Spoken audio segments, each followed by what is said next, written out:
Un homme abandonne sa chienne et ses chiots dans un bois. Attachés à un arbre, les animaux ne peuvent rien faire. Soudain, une meute de loups apparaît. Au lieu de les attaquer, les animaux ont fait quelque chose à émouvoir n'importe qui. Avant d'entendre cette histoire surprenante, n'oubliez pas de vous abonner à la chaîne. Le soleil se couchait à l'horizon, teintant le ciel de nuances orangées et violettes, lorsque Pierre gara sa camionnette au bord d'un chemin de terre qui menait à un bois dense. Il regarda le siège passager, où Lune, une chienne croisée labrador au pelage doré, haletait anxieusement. Ses yeux bruns brillaient de confiance, complètement ignorante de ce qui allait se passer. Sur la banquette arrière, 3 chiots s'agitaient, aboyant et gémissant, impatients de vivre l'aventure qu'ils imaginaient être sur le point de commencer. Pierre respira profondément, essayant d'ignorer le nœud dans sa gorge. « C'est la meilleure chose à faire », murmura-t-il pour lui-même, comme s'il essayait de s'en convaincre. Avec des mouvements mécaniques, il sortit de la voiture et ouvrit la porte arrière. Lune sauta joyeusement, remuant la queue suivie par ses chiots qui trébuchaient avec leurs petites pattes, pas encore totalement coordonnées. Pierre prit une vieille corde dans le coffre et l'attacha lâchement autour du cou de Lune. « Allons faire une promenade, ma belle, dit-il, sa voix trahissant un tremblement presque imperceptible. Lune le suivit gaiement, les chiots sautillant autour d'elle, tandis qu'ils s'enfonçaient dans le bois. L'odeur des pins et de la terre humide remplissait l'air, et le chant des oiseaux commençait à diminuer avec l'approche du crépuscule. Après avoir marché pendant quelques minutes, Pierre s'arrêta près d'un grand arbre. Son cœur battait la chamade, et ses mains tremblaient légèrement pendant qu'il attachait la corde au tronc. Lune le regardait avec curiosité, ne comprenant pas pourquoi il s'arrêtait là. « Reste ici, Lune », ordonna Pierre, sa voix vacillant. Il s'agenouilla, caressant la tête de la chienne une dernière fois. Les chiots, ignorant la tension du moment, jouaient autour, poursuivant des feuilles tombées et mordillant des brindilles. Pierre se leva brusquement et commença à s'éloigner. Lune aboya, confuse, tirant sur la corde qui l'attachait à l'arbre. Les chiots, percevant que quelque chose n'allait pas, commencèrent à gémir. « Reste !» cria Pierre, plus pour lui-même que pour Lune. Il se retourna et commença à courir vers la voiture, les aboiements désespérés de Lune résonnant derrière lui. Des larmes commencèrent à couler sur son visage, tandis qu'il se forçait à ne pas regarder en arrière. En arrivant à la camionnette, Pierre monta rapidement et démarra le moteur. Les aboiements de Lune pouvaient encore être entendus au loin, mêlés aux hurlements tristes des chiots. Il appuya sur l'accélérateur, laissant un nuage de poussière derrière lui, ainsi que la famille canine qu'il venait d'abandonner. Alors qu'il conduisait de retour vers la ville, Pierre essayait de justifier ses actions pour lui-même. Sa nouvelle petite amie était allergique aux chiens et il ne pouvait pas se permettre de perdre cette relation. De plus, avec son nouvel emploi exigeant de longues heures de travail, il n'avait plus le temps de s'occuper correctement de Lune et de ses chiots. « Ils s'en sortiront bien », murmura-t-il pour lui-même, les mots sonnant creux à ses propres oreilles. « Quelqu'un les trouvera.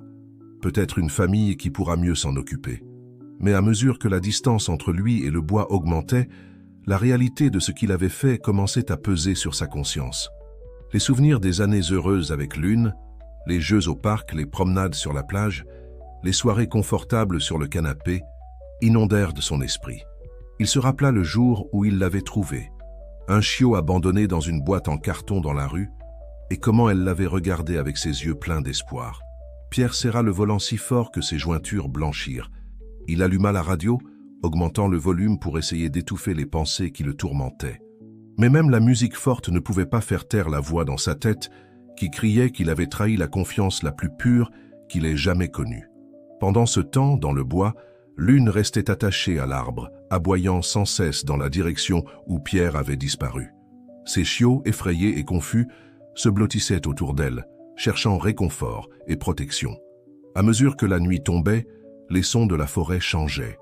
Le chant des oiseaux diurnes cédait la place aux appels des chouettes et au bourdonnement des insectes nocturnes.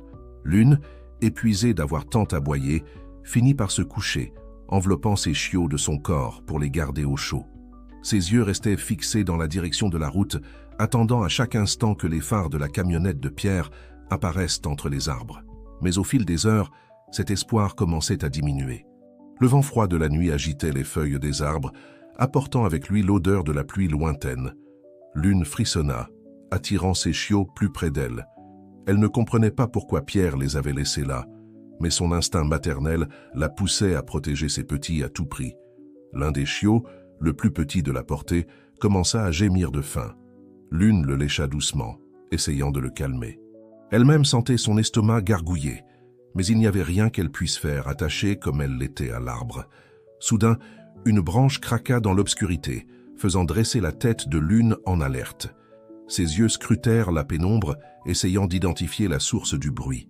Pendant un moment, elle crut avoir vu une paire d'yeux brillants l'observant de loin, mais ils disparurent aussi rapidement qu'ils étaient apparus. Lune émit un grognement bas, avertissant toute menace potentielle de garder ses distances. Ses chiots s'agitèrent, sentant la tension de leur mère. Elle les calma avec de doux coups de langue, mais resta vigilante. À mesure que la nuit avançait, les bruits de la forêt semblaient s'intensifier. Le hurlement lointain d'un loup résonna dans le bois, faisant frissonner Lune. Elle savait qu'elle n'était pas sur son territoire habituel et que des dangers inconnus pouvaient se cacher dans les ombres. Épuisée mais déterminée à protéger ses chiots, Lune resta éveillée, ses sens en alerte maximale. Chaque bruit, chaque mouvement dans les ombres lui faisait craindre ce qui pourrait arriver. Mais par-dessus tout, une question résonnait dans son esprit canin. Pourquoi Pierre les avait-il abandonnés? L'aube arriva lentement dans le bois, apportant avec elle une fine brume qui rampait entre les arbres. Lune, épuisée après une nuit de veille, leva la tête en sentant les premiers rayons de soleil toucher son pelage. Ses chiots, blottis contre elle, commençaient à bouger, se réveillant avec faim et soif. La chienne essaya de se lever, mais la corde qui l'attachait à l'arbre limitait ses mouvements. Elle regarda autour d'elle, espérant que Pierre était revenu pendant la nuit, mais le bois restait silencieux, à l'exception des sons habituels de la nature qui s'éveillaient. L'un des chiots, le plus courageux, commença à explorer les alentours, reniflant curieusement les racines de l'arbre. Lune l'observait attentivement, aboyant doucement pour le rappeler quand il s'éloignait trop. Les deux autres chiots, encore timides, restaient près d'elle, gémissant de faim. Les heures passaient, et Lune sentait la soif se faire pressante. Elle pouvait entendre le bruit lointain d'un ruisseau, mais était dans l'impossibilité de l'atteindre. Ses instincts maternels la poussaient à trouver de la nourriture pour ses chiots, mais la corde la maintenait cruellement attachée. À midi, la chaleur commença à augmenter, faisant haleter Lune. Elle se coucha à l'ombre de l'arbre, permettant à ses chiots de téter, bien qu'elle sût que son lait diminuait en raison du manque de nourriture et d'eau. C'est alors qu'un mouvement dans la végétation attira son attention. Lune dressa les oreilles, alerte. Entre les feuillages apparut un jeune cerf, prudent et élégant. L'animal s'arrêta à quelques mètres de distance, observant Lune et ses chiots avec curiosité. Lune, normalement encline à poursuivre, resta immobile, consciente de son incapacité à se déplacer librement. Le cerf, percevant qu'il n'y avait pas de danger immédiat, s'approcha lentement. Il s'arrêta à quelques pas de Lune, ses grands yeux bruns fixés sur les siens. Pendant un moment, il y eut une connexion silencieuse entre les deux animaux. Lune ressentit une étrange sensation de compréhension, comme si le cerf comprenait sa situation. L'animal baissa la tête, broutant calmement près de l'arbre où Lune était attachée. Les chiots, intrigués par le nouveau visiteur, essayèrent de s'approcher, mais Lune les retint avec un doux grognement. Le cerf, cependant, ne montra aucune peur. Il continua à brouter tranquillement, comme s'il voulait transmettre un message de paix. À mesure que l'après-midi avançait, d'autres animaux de la forêt commencèrent à apparaître. Un écureuil descendit d'un arbre proche, observant la scène avec curiosité. Des oiseaux se posaient sur les branches au-dessus, leur chant résonnant dans le bois. Lune observait tout cela avec un mélange de fascination et d'appréhension. Une partie d'elle espérait encore voir la camionnette de Pierre surgir entre les arbres, mais une autre partie commençait à accepter la réalité de sa nouvelle situation. Quand le soleil commença à se coucher, le cerf s'éloigna finalement, disparaissant silencieusement dans la végétation. Lune l'observa partir avec un sentiment de perte, comme si elle avait perdu un ami silencieux. La nuit apporta de nouveaux défis. L'air se refroidit rapidement, et Lune attira ses chiots près d'elle, essayant de les garder au chaud. Les sons nocturnes de la forêt semblaient plus menaçants maintenant, et elle restait en alerte, ses yeux balayant constamment l'obscurité. C'est alors qu'elle l'entendit. Un hurlement distant, différent de tout ce qu'elle avait entendu auparavant. Ce n'était pas l'aboiement familier d'un chien, ni le hurlement solitaire d'un coyote. C'était quelque chose de plus profond, plus primitif. Lune sentit les poils de sa nuque se hérisser. Un autre hurlement répondit au premier, plus proche cette fois. Lune se leva, se positionnant de manière protectrice au-dessus de ses chiots. Elle pouvait sentir leur odeur maintenant. Des loups. Son instinct lui disait qu'ils étaient dangereux, des prédateurs qui n'hésiteraient pas à l'attaquer, elle et ses chiots sans défense. Les minutes s'écoulaient, tendues et silencieuses. Lune pouvait entendre des mouvements dans la végétation, des branches craquant sous des pattes prudentes. Ses chiots, sentant le danger, restaient silencieux, tremblant contre le corps de leur mère. Soudain, une paire d'yeux jaunes brilla dans l'obscurité. Lune émit un grognement d'avertissement montrant les dents. D'autres yeux apparurent, encerclant l'arbre où elle était attachée. La meute de loups était arrivée. Le plus grand d'entre eux, probablement le chef, fit un pas en avant. C'était un animal magnifique, au pelage gris argenté et à la présence qui exhalait puissance et intelligence. Il s'arrêta à quelques mètres de Lune, ses yeux fixés sur les siens. Lune resta ferme, bien que son cœur battît la chamade. Elle savait qu'elle n'avait aucune chance contre une meute entière, mais elle était déterminée à protéger ses chiots jusqu'au bout. À sa surprise, le loup n'attaqua pas. Au lieu de cela, il inclina la tête, comme s'il évaluait la situation. Ses yeux se déplacèrent de la corde qui attachait Lune à l'arbre au chiot, tremblant sous elle. Lentement, le loup s'approcha davantage. Lune tendit les muscles, se préparant à ce qu'elle pensait être une attaque inévitable. Mais ce qui se passa ensuite la prit complètement par surprise. Le loup baissa la tête et, avec précaution, commença à mordre la corde qui attachait Lune. Ses dents aiguisées travaillaient avec précision, effilochant les fibres de la corde. Lune resta immobile, partagée entre la peur et l'incrédulité. Après quelques minutes de travail persistant, la corde céda finalement. Lune sentit la pression autour de son cou se relâcher et pour la première fois depuis 2 jours, elle était libre. Le loup recula de quelques pas, gardant toujours son regard fixé sur Lune. Elle hésita, incertaine de ce qu'il fallait faire. Ses instincts lui criaient de fuir, mais quelque chose dans la posture du loup la faisait s'arrêter. C'est alors que le loup fit quelque chose d'encore plus surprenant. Il se retourna et commença à marcher lentement, s'arrêtant après quelques pas pour regarder en arrière, comme s'il invitait Lune à le suivre. Lune regarda ses chiots, puis le loup, et de nouveau, la forêt sombre autour d'elle. Elle savait qu'elle ne pouvait pas rester là, exposée et vulnérable. Avec une décision qui allait changer le cours de sa vie et celle de ses chiots, Lune commença à le suivre, portant un chiot par la nuque, tandis que les 2 autres trébuchaient derrière elle. À mesure qu'il s'enfonçait plus profondément dans la forêt, Lune ne savait pas ce que l'avenir lui réservait. Mais pour la première fois depuis que Pierre l'avait abandonnée, elle sentit une étincelle d'espoir. Peut-être, juste peut-être, avait-elle trouvé un nouveau foyer, une nouvelle famille dans les endroits les plus improbables. Les premiers rayons du soleil pénétrèrent le feuillage dense du bois, lorsque Lune, épuisée et prudente, suivait le loup alpha à travers la végétation. Ses chiots, encore trop jeunes pour comprendre la gravité de la situation, trébuchèrent derrière elle, s'arrêtant occasionnellement pour renifler une feuille ou mordre une branche tombée. Le loup gris menait le chemin d'un pas sûr, se retournant de temps en temps pour s'assurer que Lune et sa progéniture le suivaient. La chienne, quant à elle, restait en alerte, ses sens aiguisés captant chaque son et mouvement autour d'elle. Bien que le loup ait fait preuve d'une bonté inattendue en la libérant, Lune ne pouvait ignorer des années d'instinct qui lui disaient de se méfier des prédateurs. Après ce qui semblait une éternité de marche, le groupe arriva dans une petite clairière. Lune perçut immédiatement qu'ils étaient arrivés sur le territoire de la meute. L'odeur des loups était partout, imprégnée dans les arbres et le sol. Au centre de la clairière, un grand rocher s'élevait du sol, formant une sorte d'abri naturel. Autour, Lune put voir d'autres membres de la meute émerger des ombres, leurs yeux curieux fixés sur les nouveaux arrivants.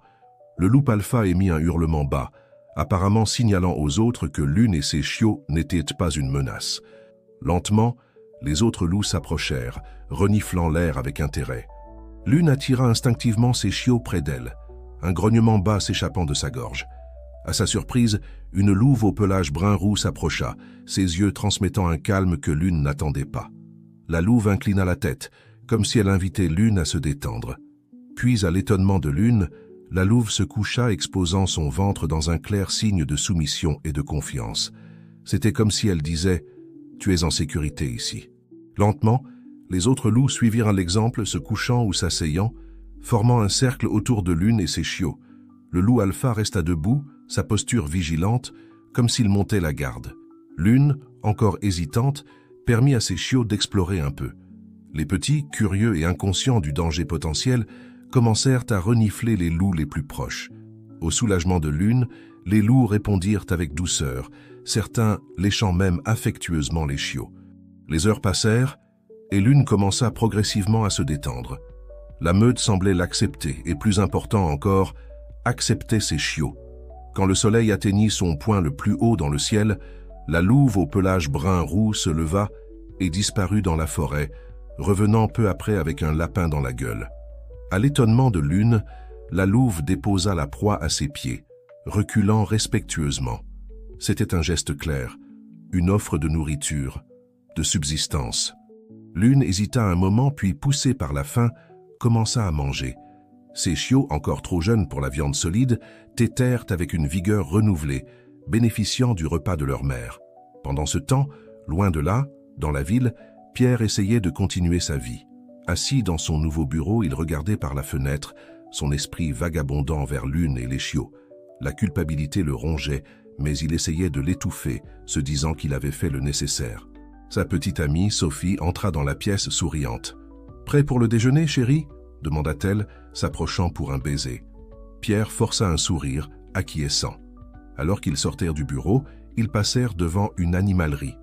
Dans la vitrine, des chiots labradors jouaient joyeusement. Pierre sentit son cœur se serrer, se souvenant vivement de Lune. « Quelque chose ne va pas ?» demanda Sophie, remarquant son expression distante. « Rien, mentit Pierre, forçant un autre sourire. « Je pensais juste au travail. » De retour dans le bois, les jours se transformèrent en semaines. Lune et ses chiots furent progressivement intégrés à la routine de la meute. Les loups les acceptèrent, comme faisant partie du groupe, partageant nourriture et protection. Lune observait fascinée comment les loups chassaient en équipe, communiquaient à travers des hurlements et le langage corporel, et prenaient soin les uns des autres. Ces chiots, grandissant rapidement, commencèrent à jouer avec les louveteaux, apprenant les chemins de la forêt et les compétences nécessaires pour survivre. La louve au pelage brun-roux, que Lune avait commencé à appeler Ruby dans son esprit, était devenue une sorte de mentor. Elle enseignait à Lune les meilleurs endroits pour chasser, comment éviter les dangers de la forêt et, plus important encore, comment communiquer avec la meute. Un soir, alors que la pleine lune baignait la clairière de sa lumière argentée, le loup alpha monta sur le grand rocher et lança un long et profond hurlement. À la surprise de Lune, les autres loups se joignirent à lui, créant une symphonie sauvage qui résonnait à travers la forêt. Rubis, assise à côté de Lune, l'encouragea d'un regard. Lune hésita un moment, puis, poussée par un sentiment qu'elle ne pouvait expliquer, leva la tête et se joignit au cœur. Son aboiement se mêla aux hurlements des loups, créant une harmonie unique et puissante. À ce moment-là, Lune sentit qu'elle appartenait vraiment à cet endroit. La douleur de l'abandon de Pierre était encore présente, mais commençait à cicatriser. Elle avait trouvé une nouvelle famille, une qui l'acceptait complètement avec ses chiots. Les mois passèrent, et la forêt changea avec les saisons. Lune et ses chiots grandirent forts et en bonne santé, apprenant les voies de la meute. Les chiots, maintenant presque adultes, couraient et chassaient avec les jeunes loups, leur héritage mixte créant une combinaison unique de compétences. Lune, quant à elle, était devenue une partie intégrante de la meute. Son intelligence canine, combinée à la force et à l'endurance qu'elle avait acquise dans la vie sauvage, faisait d'elle une chasseuse habile. Elle avait appris à communiquer par des hurlements et le langage corporel, bien qu'elle aboyât parfois par habitude, pour l'amusement apparent de ses compagnons loups. Un après-midi, alors que la meute se reposait après une chasse réussie, Lune entendit un son lointain qui fit bondir son cœur. Le bruit d'un moteur. Des souvenirs de Pierre et de sa vie antérieure inondèrent à son esprit. Pendant un bref moment, elle sentit l'impulsion de courir vers le son, de chercher l'homme qui avait été autrefois son maître. Mais ensuite, elle regarda autour d'elle. Elle vit ses chiots, maintenant forts et confiants, jouant avec les jeunes loups. Elle vit Rubis, son ami et mentor, l'observant avec des yeux compréhensifs. Elle vit le loup alpha, fort et protecteur, gardant la meute. Et elle réalisa qu'elle n'avait plus besoin de chercher un foyer. Elle était déjà chez elle. Lune se leva, s'étira et marcha jusqu'à l'endroit où ses chiots jouaient. Elle les observa avec fierté, voyant comme ils avaient grandi et s'étaient adaptés. Ils étaient un mélange parfait de deux mondes, la loyauté et l'affection d'un chien, combinés à la force et à la ruse d'un loup.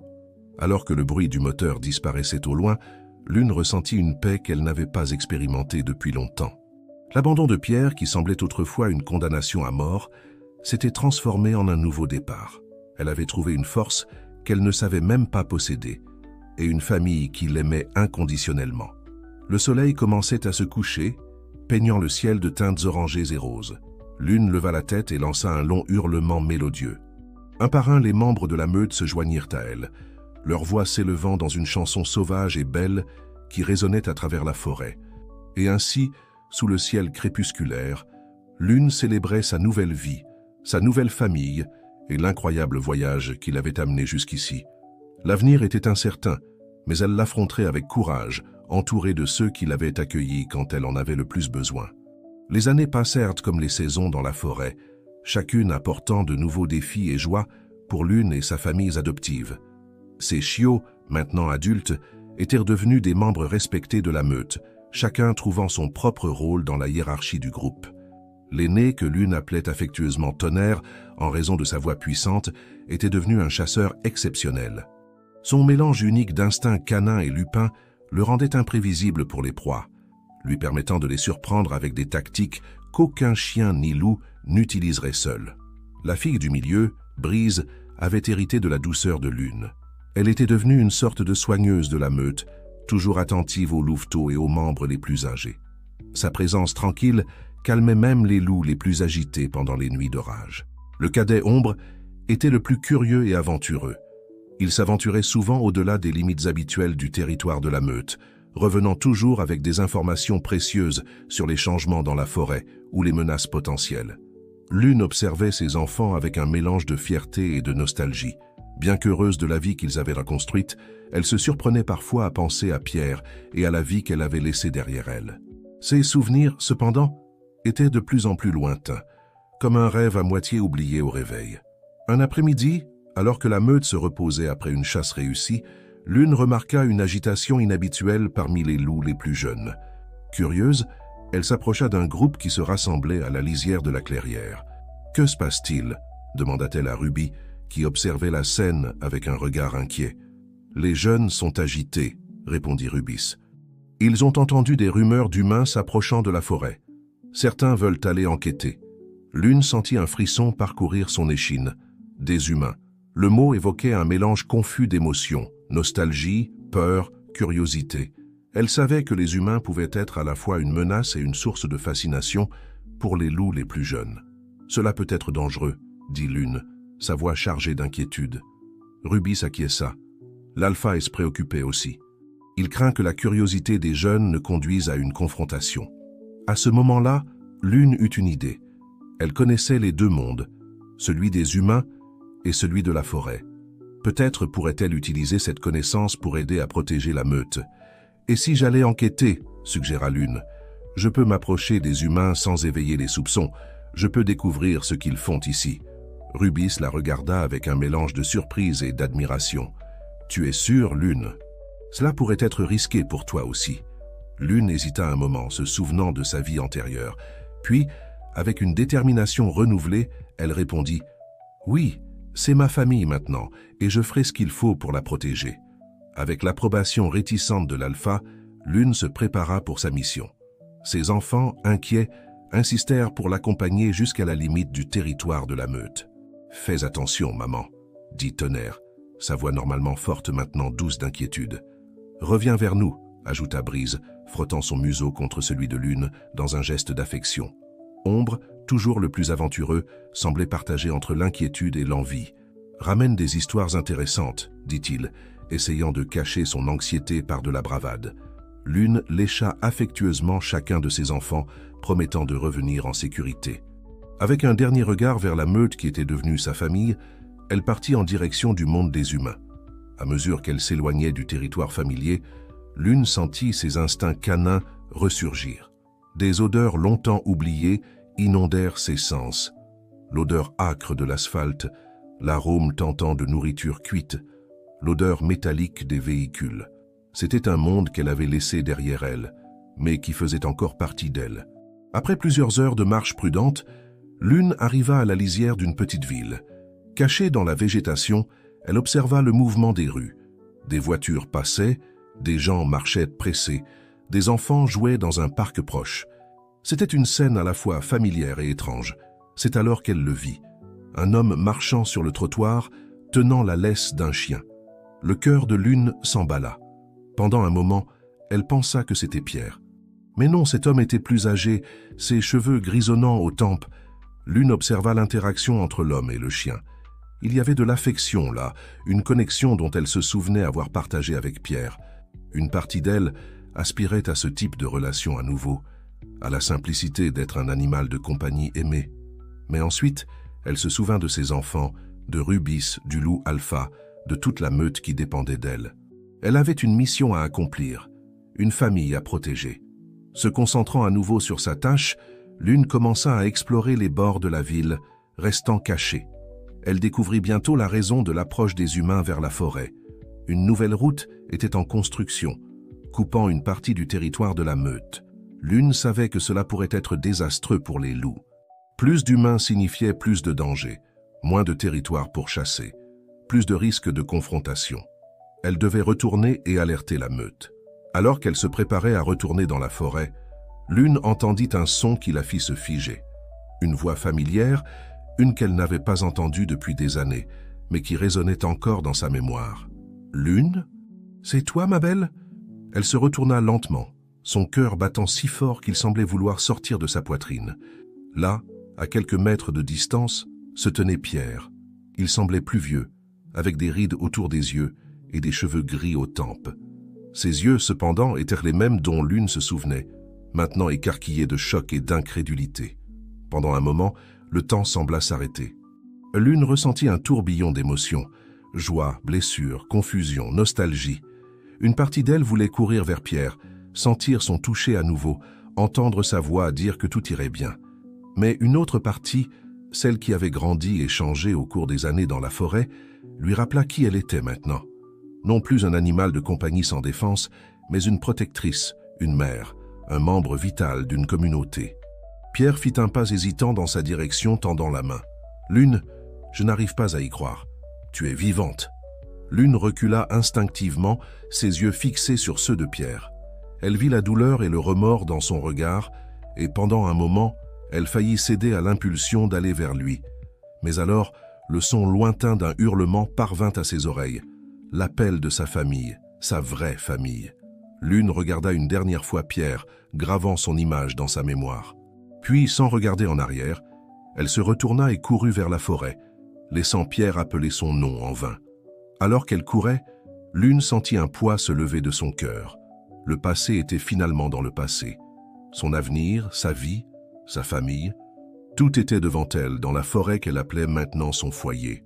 Lune courait à travers la forêt, son cœur battant la chamade non seulement à cause de l'effort physique, mais aussi à cause de la turbulence émotionnelle des retrouvailles avec Pierre. Les arbres défilaient en flous verts et bruns, tandis qu'elle se précipitait vers le territoire de la meute, portant avec elle non seulement les informations vitales sur la nouvelle route, mais aussi le poids de son passé récemment confronté. En arrivant dans la clairière familière, Lune fut immédiatement entourée par ses enfants et d'autres membres de la meute. Leurs yeux anxieux et leurs nez curieux reniflaient l'air autour d'elle, détectant les odeurs étranges de la ville qu'elle rapportait avec elle. « Maman, tu vas bien ?» Tonnerre fut le premier à parler, sa voix grave chargée d'inquiétude. Lune acquiesça, essayant de reprendre son souffle. « Je vais bien, mais nous avons de plus gros problèmes à nous préoccuper. » Le loup Alpha s'approcha, sa présence imposante faisant taire le brouhaha qui s'était formé.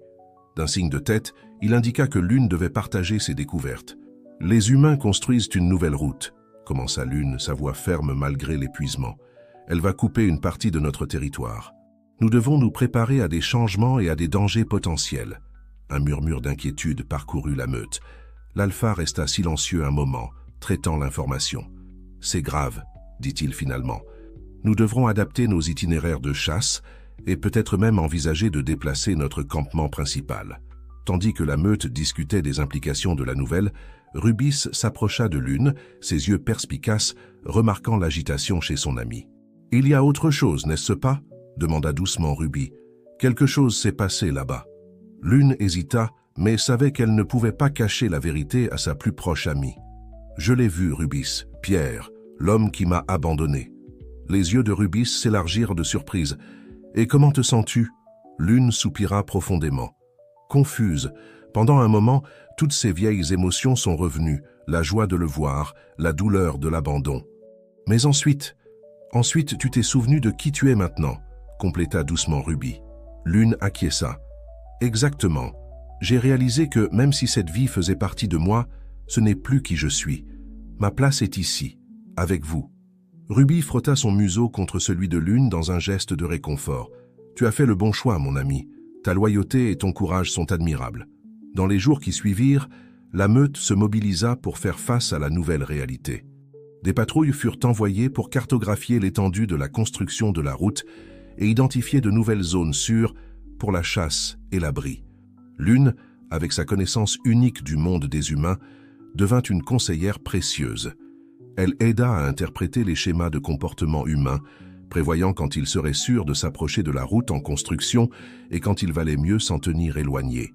Ces enfants, inspirés par le courage de leur mère, assumèrent des rôles de leadership dans ces missions.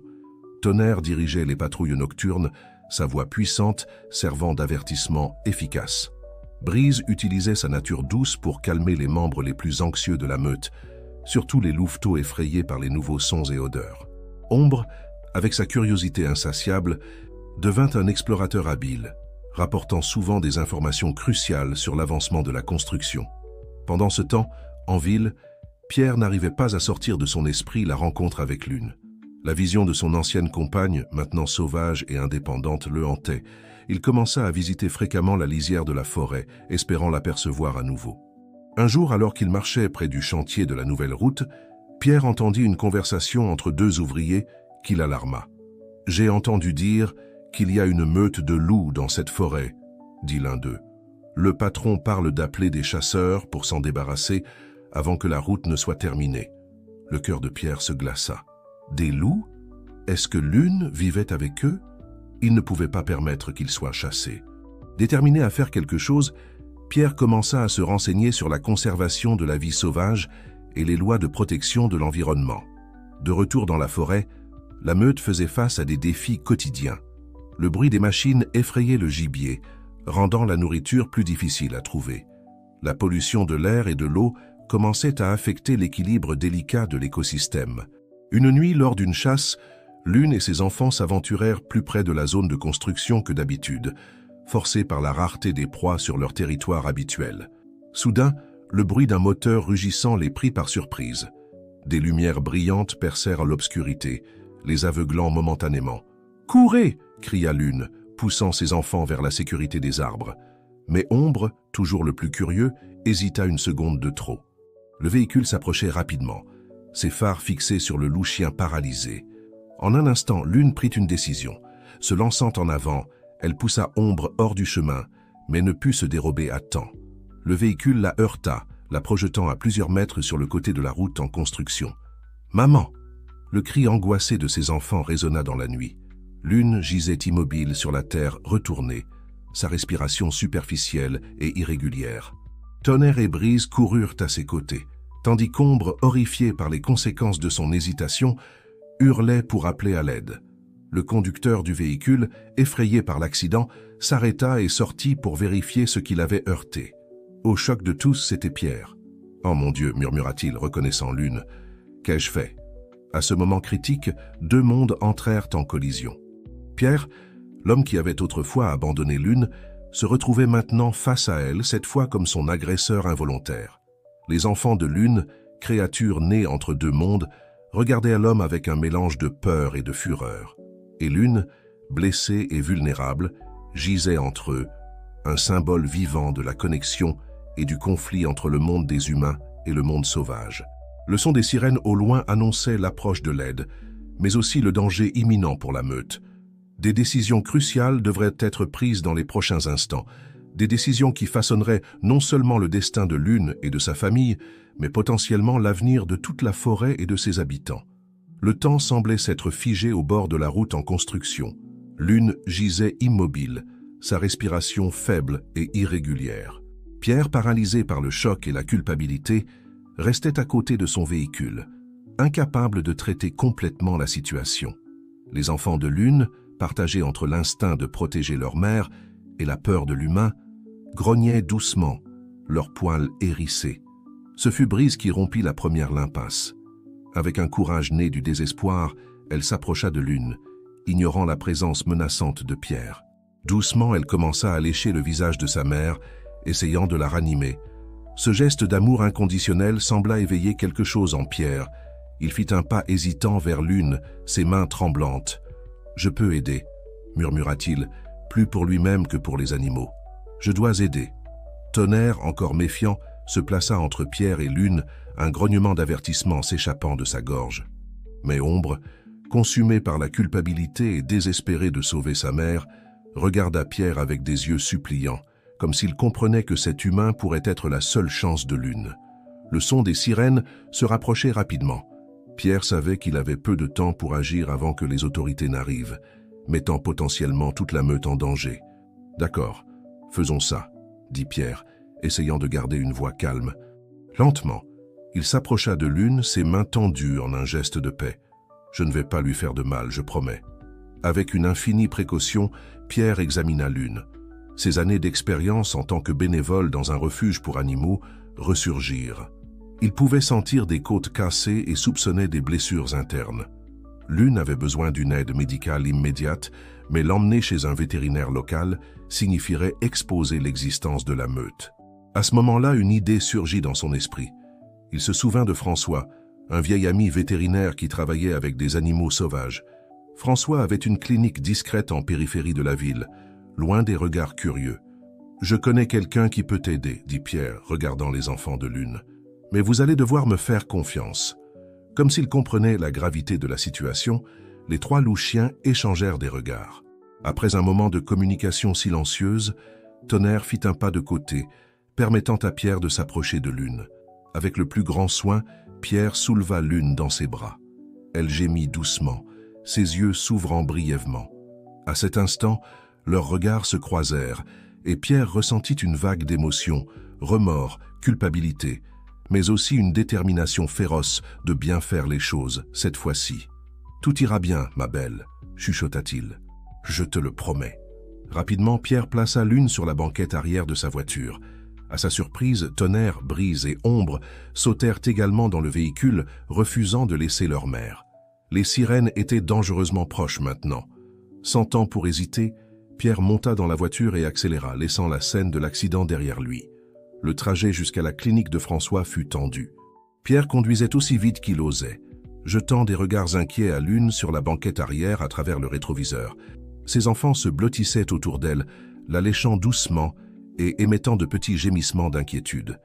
Quand ils arrivèrent enfin à la clinique, Pierre fut soulagé de voir la lumière encore allumée. Il klaxonna frénétiquement jusqu'à ce que François apparaisse à la porte, son visage un masque de confusion, qui se transforma rapidement en choc en voyant la scène inhabituelle dans la voiture de Pierre. « Mon Dieu, Pierre, que s'est-il passé ?»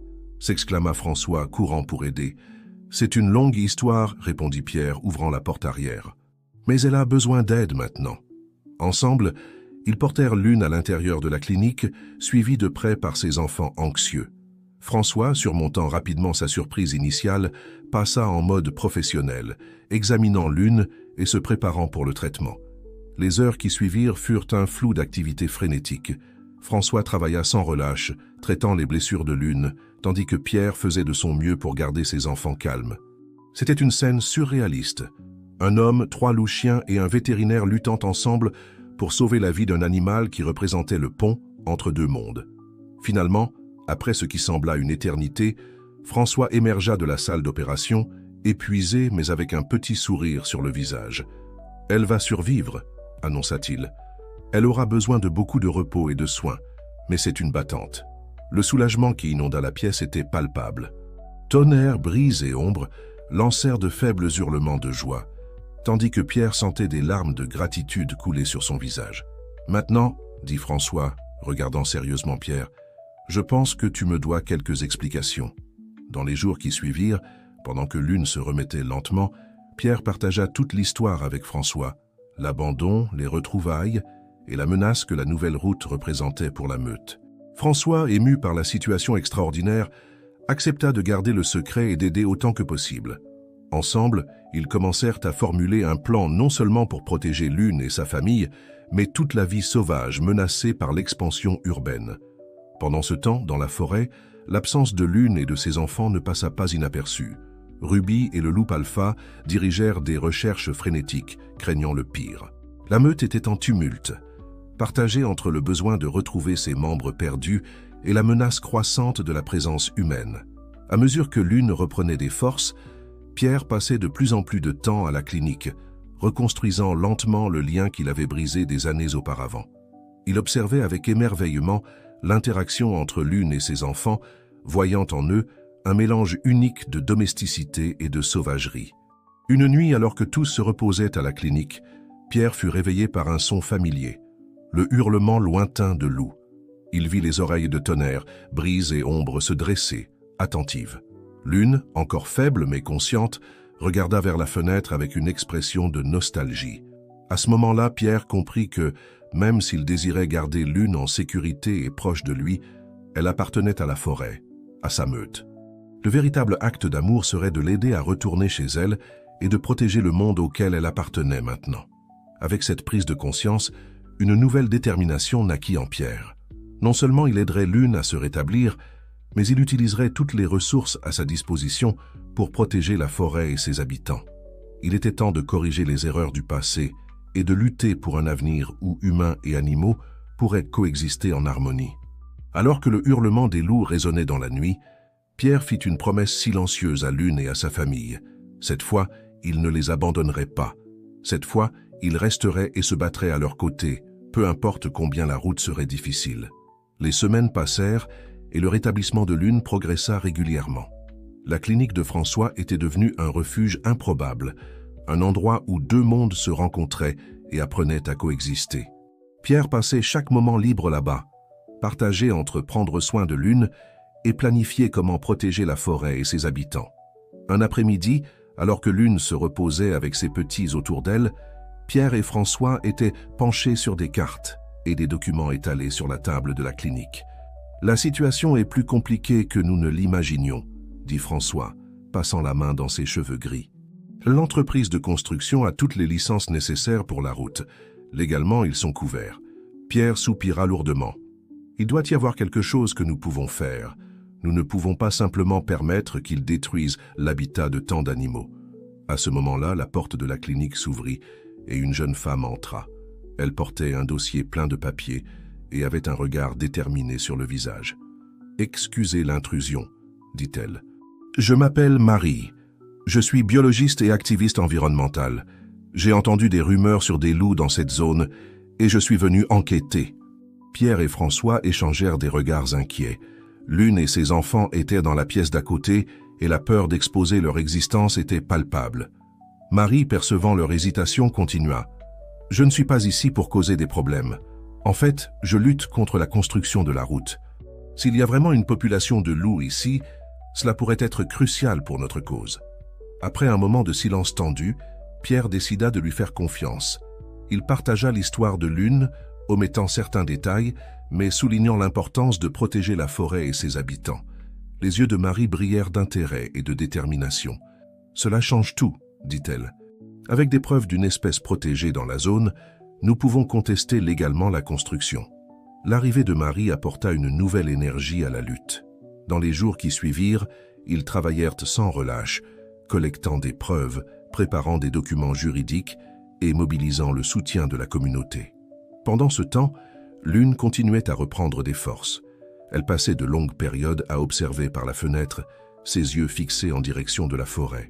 Pierre pouvait sentir son agitation croître. Il savait que bientôt viendrait le moment de la laisser partir. Une nuit, alors que tout le monde dormait, Lune se leva silencieusement. Elle marcha jusqu'à l'endroit où Pierre se reposait dans un fauteuil, veillant sur elle comme il l'avait fait tant de nuits. Avec douceur, elle toucha son visage de son museau, le réveillant. Pierre ouvrit les yeux, rencontrant le regard de Lune.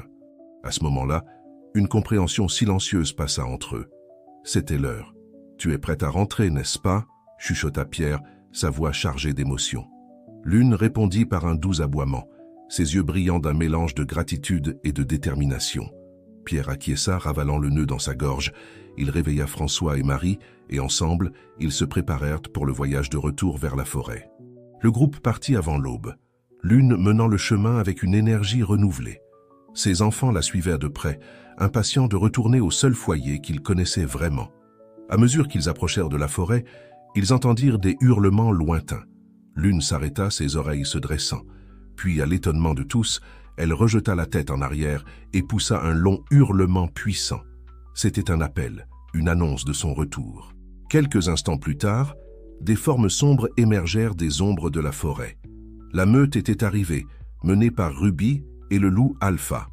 Les retrouvailles furent émouvantes, pleines d'aboiements, de léchouilles et de démonstrations d'affection. Pierre, François et Marie observèrent la scène avec un mélange de joie et de tristesse. Il était clair que Lune appartenait à ce monde, mais l'idée de se séparer d'elle à nouveau était douloureuse. Le loup Alpha s'approcha du groupe humain, sa posture prudente mais non agressive. Il regarda directement Pierre, comme s'il l'évaluait. Après un long moment, le loup inclina légèrement la tête, un geste qui semblait être de reconnaissance et de respect. Lune se déplaça vers le côté de l'Alpha, mais se retourna ensuite et marcha vers Pierre.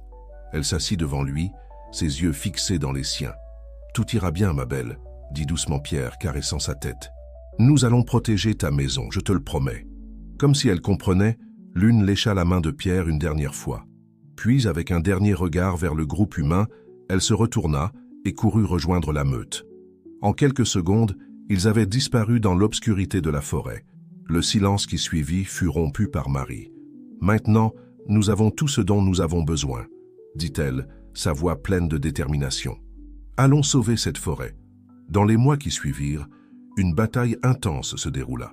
Pierre, François et Marie menèrent une campagne inlassable pour protéger la forêt et ses habitants. Ils affrontèrent des défis juridiques, la résistance des entreprises et même des menaces personnelles.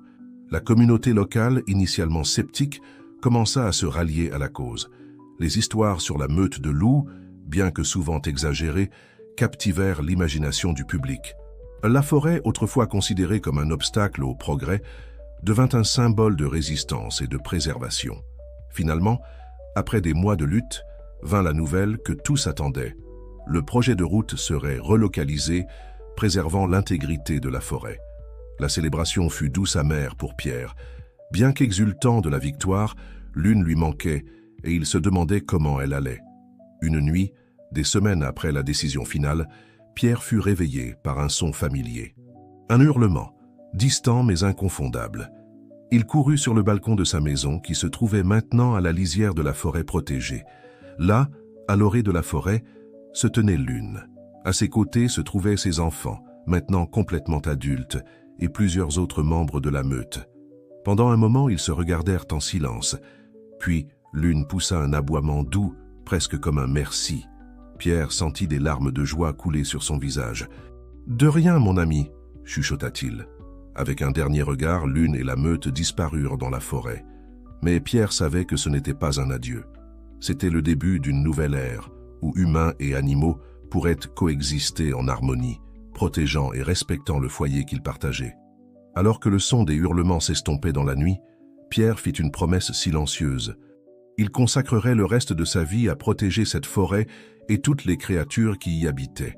C'était son chemin vers la rédemption, sa façon d'honorer le lien spécial qu'il partageait avec Lune. Et ainsi, sous le ciel étoilé, avec le murmure des arbres en fond, une nouvelle histoire commençait. Une histoire d'espoir, de guérison et d'une harmonie depuis longtemps perdue entre l'homme et la nature. 5 ans s'étaient écoulés depuis la nuit où Lune et sa meute avaient disparu dans la forêt sauvée. La petite ville en bordure de la forêt s'était transformée. Là où il y avait autrefois des plans pour une route qui aurait coupé le cœur de la forêt, il y avait maintenant un centre prospère de recherche et de conservation de l'environnement. Pierre, maintenant avec des mèches grises aux tempes, marchait dans les couloirs du centre, souriant en voyant les photos et les panneaux qui racontaient l'histoire de la lutte pour sauver la forêt. Une image en particulier attirait toujours son attention, Une photo floue de Lune et ses petits, capturée par une caméra de piste pendant les jours cruciaux de la campagne. « Tu penses encore à elle, n'est-ce pas ?» La voix de Marie le tira de ses pensées. Elle dirigeait maintenant le centre de recherche, son enthousiasme pour la conservation aussi fort que le jour où ils s'étaient rencontrés. Pierre hocha la tête, un sourire mélancolique sur son visage. « Tous les jours. Parfois, je me demande si elle se souvient de nous. »« J'en suis sûre, » répondit Marie, posant une main réconfortante sur son épaule. « Viens, nous avons un groupe d'enfants qui arrive pour la visite d'aujourd'hui. » Le centre était devenu un lieu populaire pour l'éducation environnementale. Des écoles de toute la région amenaient des élèves pour apprendre l'importance de la conservation et l'équilibre délicat de l'écosystème. Alors que Pierre et Marie guidèrent le groupe d'enfants enthousiastes le long du sentier menant à la lisière de la forêt, François les rejoignit. Le vétérinaire, maintenant semi-retraité, était toujours une présence constante au centre, partageant sa vaste expérience avec la nouvelle génération de biologistes et vétérinaires. « Attention, les enfants !» appela Pierre, arrêtant le groupe à un point de vue, offrant une vue panoramique de la forêt. « Ce que vous voyez n'est pas seulement des arbres. C'est un foyer, un écosystème complexe rempli de vie et d'histoire. » Les yeux des enfants brillaient d'admiration tandis que Pierre racontait l'histoire de Lune, soigneusement adaptée pour son jeune public. Il parlait de courage, de pardon et de l'importance de protéger la nature. « Et rappelez-vous, conclut-il, chacun d'entre vous a le pouvoir de faire la différence. Tout comme Lune a protégé sa famille, nous pouvons protéger notre maison, cette merveilleuse planète. » Alors que le groupe continuait sa promenade, Pierre resta en arrière un moment, ses yeux balayant la ligne des arbres. Pendant un instant, il crut voir un mouvement, un éclair de fourrure dorée entre les feuillages. Son cœur s'accéléra. « Lune » chuchota-t-il, plus pour lui-même que dans l'attente d'une réponse. Le vent murmura entre les arbres, presque comme une réponse. Pierre sourit, ressentant une paix qu'il avait cherchée pendant des années. Même s'il ne reverrait jamais Lune, il savait qu'elle était là, libre et sauvage, protégeant sa famille et son foyer. Au fur et à mesure que la journée avançait, le centre accueillait plus de visiteurs. Des environnementalistes, des chercheurs et des curieux, tous attirés par l'histoire extraordinaire d'une chienne abandonnée, devenue le symbole d'une forêt sauvée. À la tombée de la nuit, après le départ du dernier visiteur, Pierre, Marie et François se réunirent sur la terrasse du centre, observant le coucher du soleil sur la forêt. « Tu sais, » dit François, brisant le silence contemplatif, « parfois je me demande si nous avons fait la bonne chose en gardant l'histoire de Lune secrète. Peut-être que si plus de gens savaient... » Marie secoua la tête. « Non, nous avons fait ce qu'il fallait. La légende est parfois plus puissante que la vérité. Lune est devenue un symbole, quelque chose de plus grand qu'une simple chienne ou une louve. Elle représente l'espoir, la rédemption, le lien entre les humains et la nature. » Pierre acquiesça. De plus, nous devons à elle et à la meute leur intimité et leur liberté. Ils méritent de vivre leur vie sans l'intrusion humaine. Alors qu'il parlait, un hurlement solitaire résonna à travers la forêt. Les trois amis échangèrent des regards, des sourires s'étalant sur leurs visages. C'était un son qu'ils avaient entendu occasionnellement au fil des ans, apportant toujours avec lui un mélange d'émotions, joie, nostalgie et un profond sentiment de renouveau. « Je pense que nous avons notre réponse », dit doucement Pierre. Cette nuit-là, après le départ de ses amis, Pierre resta sur la terrasse. La pleine lune baignait la forêt d'une lumière argentée, créant un décor presque magique. Il pensa à tout ce qui s'était passé ces dernières années. Le remords qui le consumait s'était transformé en détermination. L'abandon de Lune, un acte de lâcheté dont il avait profondément honte, était devenu le catalyseur d'une vie dédiée à la protection de la nature. Alors qu'il réfléchissait, Pierre vit du mouvement à la lisière de la forêt. Son cœur s'arrêta presque quand il reconnut les formes familières émergeant des ombres. Lune, maintenant plus âgée mais toujours majestueuse, menait un petit groupe. À ses côtés se trouvaient ses enfants. Tonnerre, Brise et Ombre, maintenant des adultes puissants. Et à la surprise de Pierre, derrière eux venaient plusieurs petits, la nouvelle génération née libre dans la forêt protégée. La meute s'arrêta à la lisière de la clairière, leurs yeux brillants à la lumière de la lune. Lune fit un pas en avant, ses yeux rencontrant ceux de Pierre. Il n'y avait ni peur ni ressentiment dans son regard. Seulement une compréhension profonde, une connexion qui transcendait les espèces. Pierre sentit des larmes couler sur son visage. Lentement, respectueusement, il s'agenouilla, gardant son regard fixé sur l'une. « Merci, chuchota-t-il, de m'avoir enseigné, de m'avoir pardonné, de m'avoir montré le chemin. Voir